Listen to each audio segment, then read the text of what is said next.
France, 1760. The wonder man of Europe runs for his life. No records exist of his birth, death, or true identity.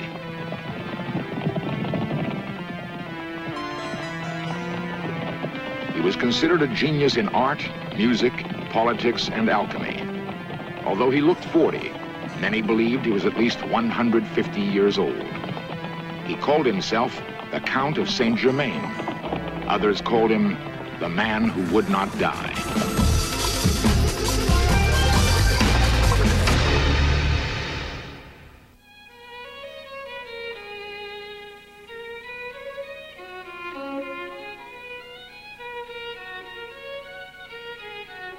The court at Versailles in 1757 rides the last great crest of regal splendor before the French Revolution. Embroiled in a bitter war with England, King Louis XV still plays host to the leading thinkers and doers of Europe. The Count of Saint Germain is welcomed as a man of wealth and obvious breeding. A brilliant violinist, he conducts entire symphonies without referring to written music. He is also a talented painter, and his descriptions of ancient history cause listeners to believe that he experienced the events himself.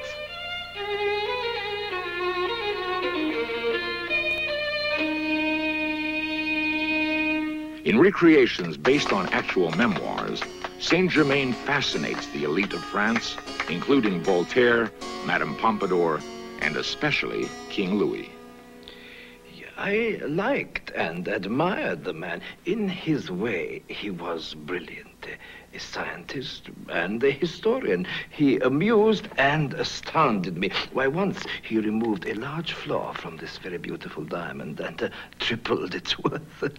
I set him up in a laboratory at the Trianon. He used to teach me chemistry. He even said I had a natural aptitude for it. During years spent in India, Saint Germain supposedly learned how to remove flaws from diamonds and change base metals to gold. It was written that he performed both feats often enough to dissuade doubters. Skilled as a chemist, it was also rumored that he possessed a magic elixir of life. Saint Germain neither confirmed nor denied anything said about him. How old was he? 100? 200? 2,000 years? He either smiled or responded with cheerful evasiveness. He spoke at least a dozen languages so fluently that in any country he visited, he was accepted as a native. But where was he actually from? Portugal? Egypt? Atlantis? The fog-shrouded Carpathian mountains of Transylvania have hidden many legendary figures. One might have been Saint Germain as a small boy. When Prince Franz Rákóczi lost control of Hungary, his two older sons were placed under house arrest in Vienna. His third son, possibly Saint Germain, traveled secretly from Transylvania to Florence and the protection of the House of Medici. If this story, one of so many, is true, it would explain Saint Germain's extraordinary education and appreciation of fine art. According to memoirs, the Count was slim, well-proportioned, and of medium height. His features were pleasant, and his eyes possessed a great fascination. Those who looked into them were profoundly influenced. His sense of humor and courtly manner made him especially attractive to women. Among them, King Louis's mistress, Madame Pompadour. He was a truly delightful person, and he knew all of the European languages. And he was very entertaining. The king, you know, is easily bored, but never by Saint-Germain. And yet there was a mystery to him. Nobody knew where he came from or his true identity. And there was a strangeness. Some of my very elderly friends at court said they had known him for 50 years, and yet he never seemed to age. If he had a magic elixir of life, I wish he had given some to me. Casanova, the Italian opportunist, resented his rival's success. Saint-Germain is a charlatan and an impostor. He thinks he's a prodigy in everything. Oh, he's very clever. And with his tricks, he has the capability to amuse. He can make the women admire him. But then, I know something of the ladies myself. One very mysterious thing. In all of the banquets we have attended together, I have never seen him eat one morsel of food. While his peers gorged at banquets, Saint-Germain dined alone on light portions of cereal, vegetables, and the white meat of chicken. Was this his secret for long life? Small, balanced meals? Voltaire, France's aging intellectual, expressed great admiration for Saint-Germain. He is a very learned man in the Freemason. His knowledge of history is so extraordinary, it makes one believe he lived through the events himself. One could believe it would take more than one lifetime to absorb so much knowledge.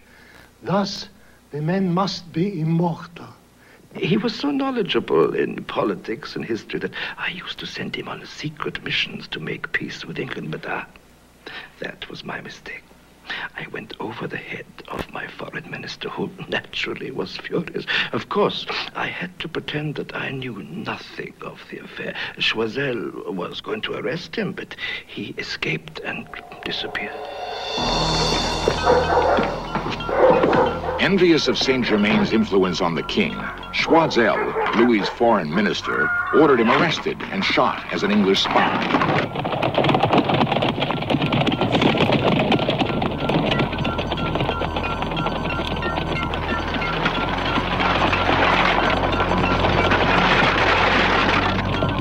Choiseul circulated vicious rumors throughout Europe, claiming that Saint-Germain was a Portuguese of questionable parentage who married for money in Mexico and absconded to Turkey with his wife's jewels. Saint-Germain escaped to the English Channel and crossed safely to London. However, Choiseul's ugly stories followed him wherever he wandered, even to Russia. In St. Petersburg, Saint-Germain joined a conspiracy to overthrow Tsar Peter in 1762. Battlefield strategies brought victory to the forces of Catherine the Great. Once enthroned, the new queen rewarded him with the title General Well Done. The legend of the brilliant count preceded him to the distinguished courts and drawing rooms of Europe.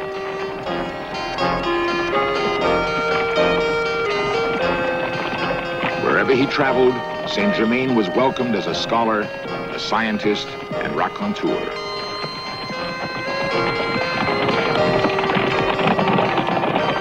Most of his activities were shrouded in mystery, but it is known that he formed secret societies dealing with the occult and warned the crowned heads of many nations that the collapse of the French monarchy would eventually doom them as well. His one known manuscript, the Most Holy Trinisophia, written in a combination of modern languages and ancient hieroglyphics, is considered a classic of occult literature. The final years of Saint-Germain's known life were spent in Hesse-Kassel, Germany.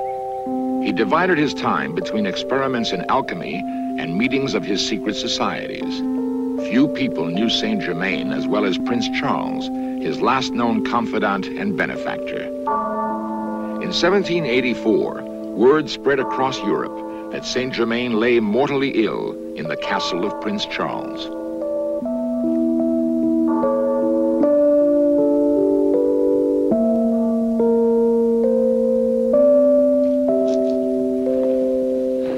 I was privileged to be a very good friend of Saint-Germain. In fact, he spent his last years here in this very castle. Some time before he died, he confided in me his true identity. He was the third son of Prince Franz Leopold Rákóczi of Transylvania. When the Austro-Hungarian Empire absorbed his enormous estates, he spirited his third son away to Italy, where he was looked after and brought up by the Medici family and attended the University of Siena. This, of course, was one of the reasons for his very charming demeanor, his aristocratic bearing, his wealth, and his great knowledge. Unfortunately, he died here in this castle. Did Prince Charles attend the funeral? No. Now you come to mention it, I didn't. I was away at the time.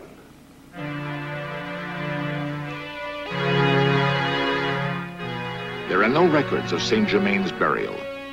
10 years later, he was sighted in Paris at the height of the French Revolution. Sightings continued well into the 19th century, and for some, continued today. Elizabeth Clare Prophet, leader of the Church Universal and Triumphant in Pasadena, California, believes that Saint Germain speaks to the world through her.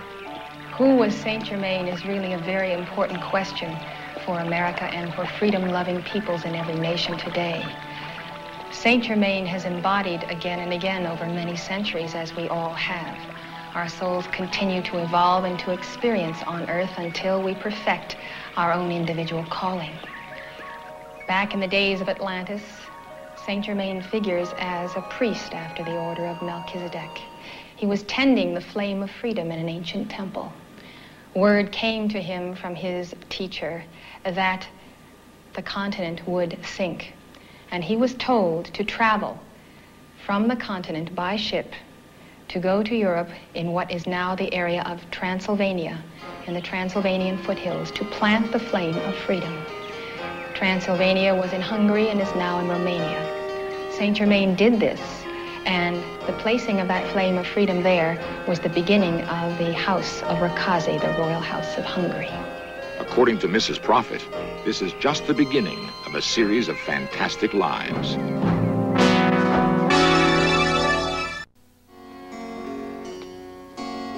Elizabeth Clare Prophet believes that Saint Germain has appeared on earth at key moments in history.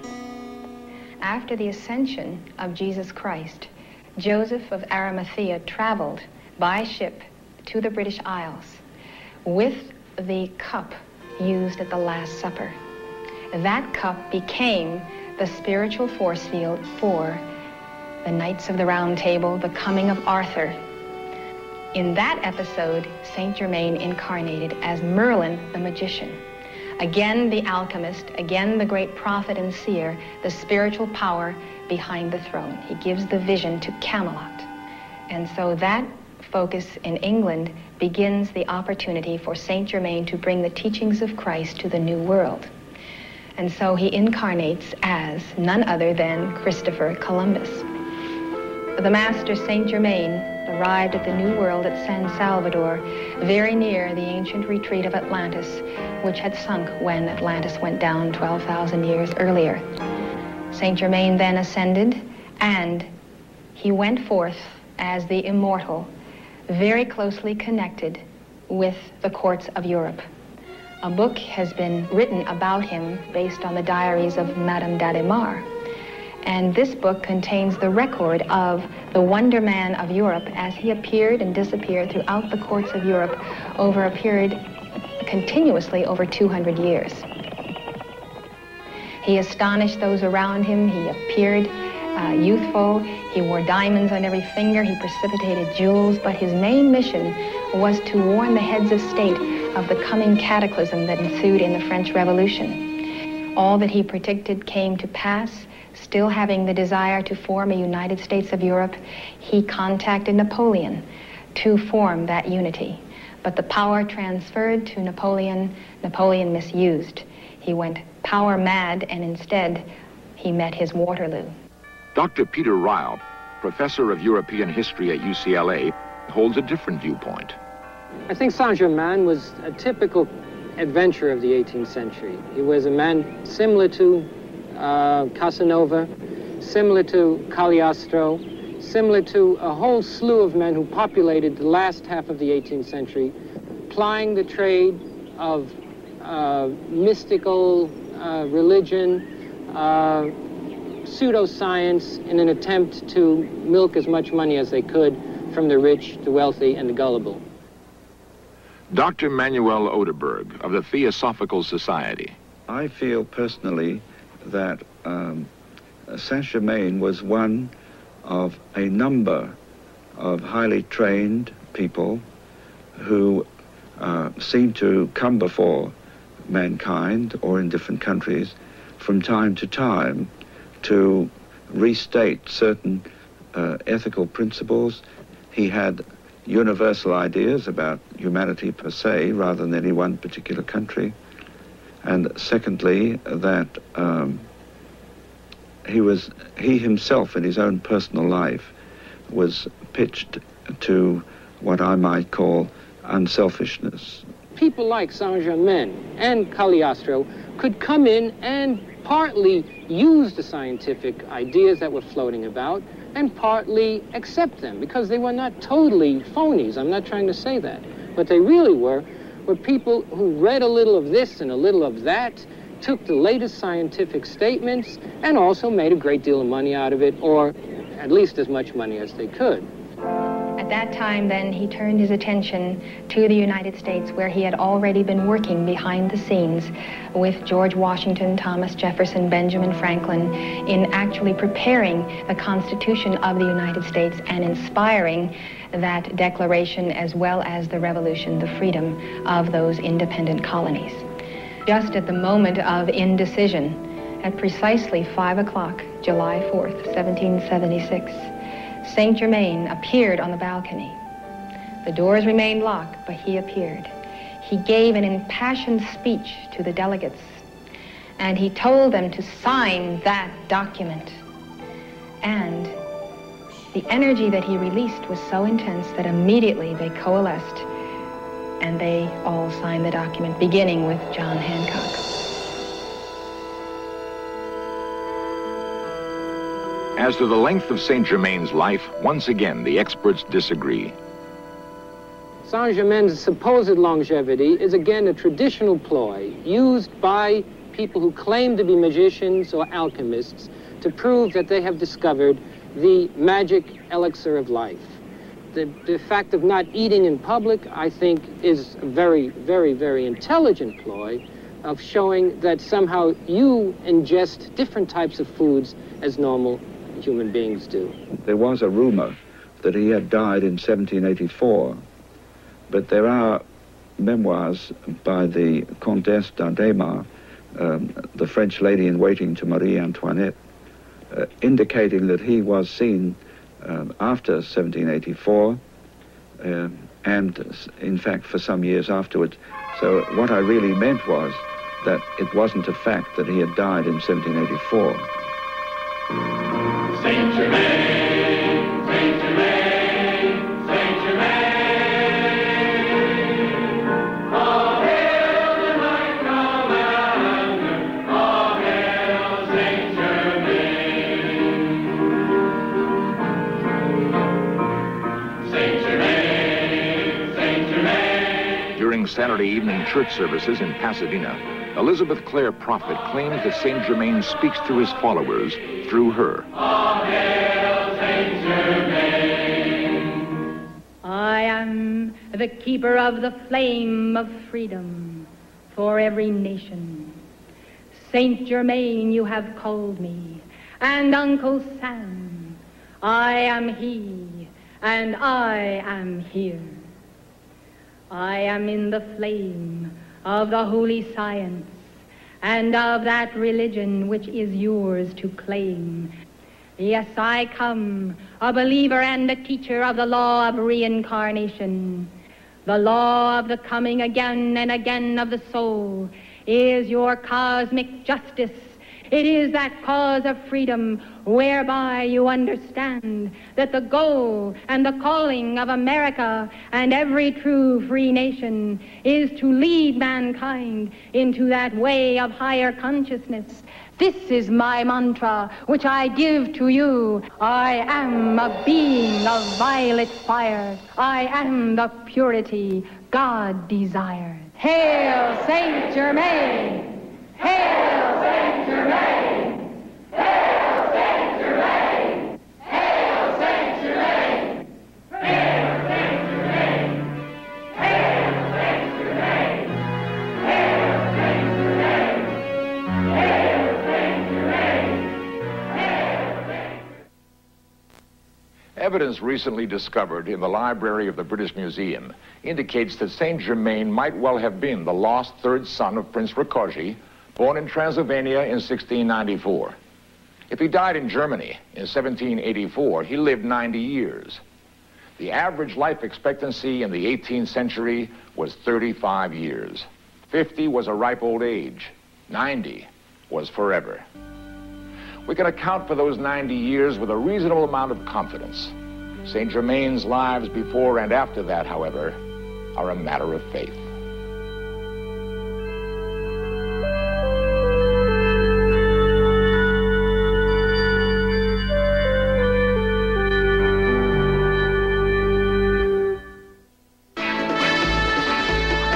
Coming up next, In Search of continues with a look at cryogenics and other ways of prolonging human life.